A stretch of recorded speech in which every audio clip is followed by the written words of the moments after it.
Cristiano Ronaldo के YouTube channel U R Cristiano ने विश्व रिकॉर्ड तोड़ दिया जब लॉन्च के 90 मिनट के भीतर ही उनके 1 मिलियन सब्सक्राइबर हो गए।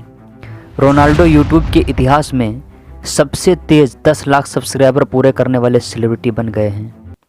रोनाल्डो के एक्स प्लेटफॉर्म पर 112 मिलियन, फेसबुक पर 170 मिलियन और इंस्टाग्राम पर 636 मिलियन फॉलोअर्स हैं। रोनाल्डो इंस्टाग्राम पर सबसे ज़्यादा फॉलो किए जाने वाले सेलिब्रिटी हैं। वे फुटबॉल के सबसे महंगे और अमीर खिलाड़ी हैं। उनकी कुल नेटवर्थ $600 मिलियन यानी कि 50 अरब रुपए है। दोस्तों, किसी ने कहा है, काम ऐसा करो कि पहचान बन जाए, हर कदम ऐसा चलो कि निशान बन जाए। ज़िंदगी तो यहाँ सभी काट लेते हैं, पर ज़िंदगी ऐसी जियो कि मिसाल बन जाए। दोस्तों, ये लाइनें बिल्कुल फिट बैठती हैं विश्व के सबसे महान फुटबॉलर क्रिस्टियानो रोनाल्डो पर। क्रिस्टियानो रोनाल्डो का नाम आज दुनिया के सबसे महानतम फुटबॉलरों में से शुमार है, लेकिन उनकी सफलता के पीछे छिपी है एक लंबी और कठिन संघर्ष की कहानी, जो हर उस इंसान के लिए प्रेरणा है जो अपने सपनों को साकार करना चाहता है। तो चलिए जानते हैं रोनाल्डो के ज़िंदगी के उस संघर्ष की कहानी जिसने उन्हें फुटबॉल के सबसे बड़े सितारों में शुमार कर दिया। रोनाल्डो का जन्म 5 फरवरी 1985 को पुर्तगाल के मेडिरा द्वीप पर फनचल नामक एक छोटे से शहर में हुआ था। उनका परिवार बहुत ही गरीब था और वो 4 भाई बहनों में सबसे छोटे थे। उनके पिता जोस डिनिस अवेरो एक माली थे और माँ मारिया डोलोरेस रसोइये का काम करती थी। उनके पिता की कमाई इतनी नहीं थी कि वो परिवार को एक अच्छा जीवन दे सकें।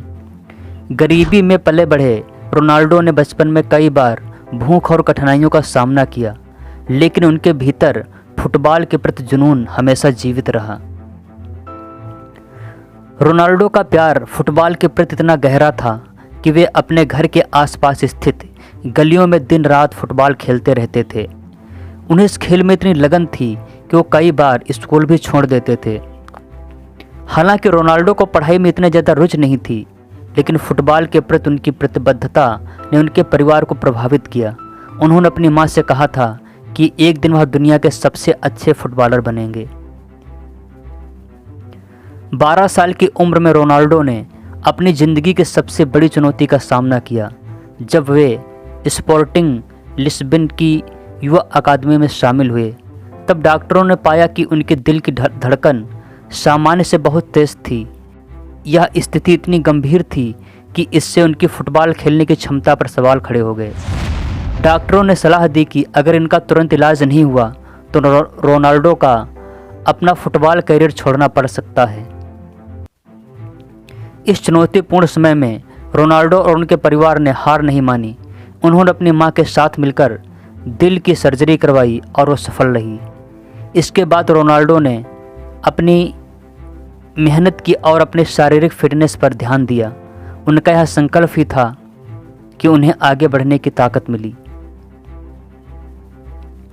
साल 2013 में 18 साल की उम्र में रोनाल्डो इंग्लैंड के प्रसिद्ध क्लब मैनचेस्टर यूनाइटेड से जुड़े। हालांकि उनके शुरुआती दिनों में उन्हें काफ़ी आलोचना का सामना करना पड़ा।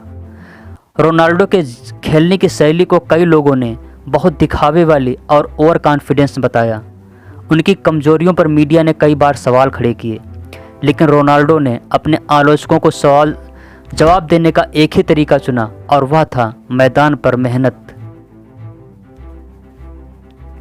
उन्होंने अपने खेल को और निखारने के लिए अपने शरीर पर बहुत मेहनत की। रोनाल्डो ने जिम में घंटों बिताए, अपनी स्पीड, ताकत और तकनीक को बेहतर बनाने में कोई कसर नहीं छोड़ी। धीरे धीरे उन्होंने अपने आलोचकों को गलत साबित किया और मैनचेस्टर यूनाइटेड के प्रमुख खिलाड़ी बन गए।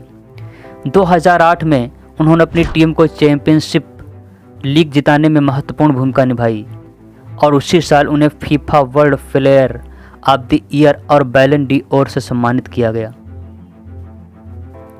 और फिर साल आया 2009, जब रोनाल्डो ने रियल मैड्रिड के साथ 94 मिलियन यूरो रिकॉर्ड ट्रांसफ़र राशि पर हस्ताक्षर किए। हालांकि इतनी बड़ी राशि का दबाव रोनाल्डो पर साफ झलक रहा था। रियल मैड्रिड के फैंस और मीडिया ने उनसे हर मैच में अविश्वसनीय प्रदर्शन की उम्मीद की। शुरुआत में जब रोनाल्डो अपेक्षानुसार प्रदर्शन नहीं कर पाए तो उनकी आलोचना एक बार फिर से शुरू हो गई।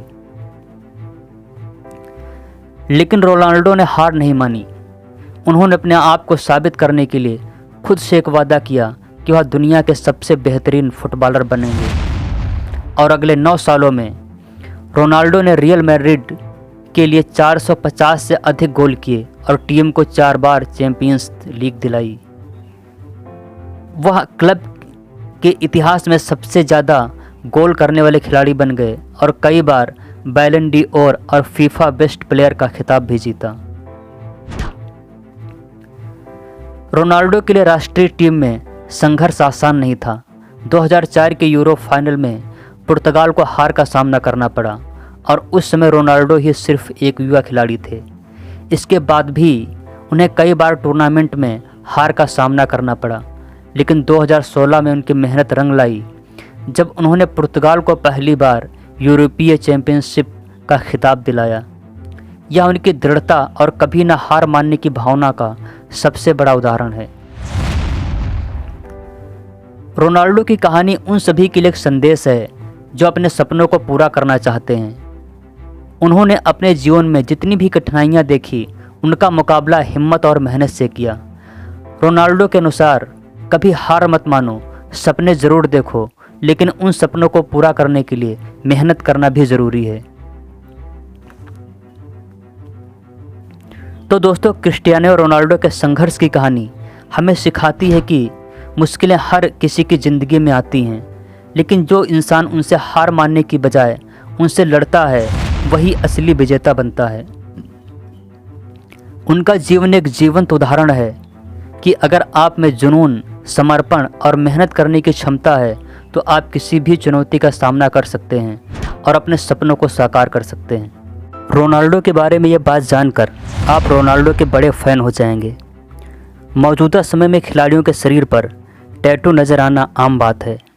एक तरफ डेविड बेकहम, लियोनेल मेसी और विराट कोहली जैसे दिग्गज खिलाड़ियों के शरीर जहां टैटू से भरे पड़े हैं, वहीं दूसरी तरफ रोनाल्डो ने कभी टैटू नहीं कराया और ना ही कराना चाहते हैं।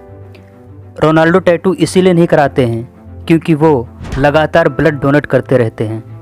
वो साल में 2 बार ब्लड डोनेट करते हैं और इसी के चलते टैटू से दूरी बनाए हुए हैं। दोस्तों, अगर आपको वीडियो पसंद आई है तो प्लीज़ लाइक और शेयर ज़रूर करें। और हाँ, अगर आप भी रोनाल्डो के फ़ैन हैं तो कमेंट में एस टाइप करें। ऐसी ही और वीडियो को देखने के लिए चैनल को सब्सक्राइब करके बेल आइकन को प्रेस करना बिल्कुल ना भूलें। धन्यवाद।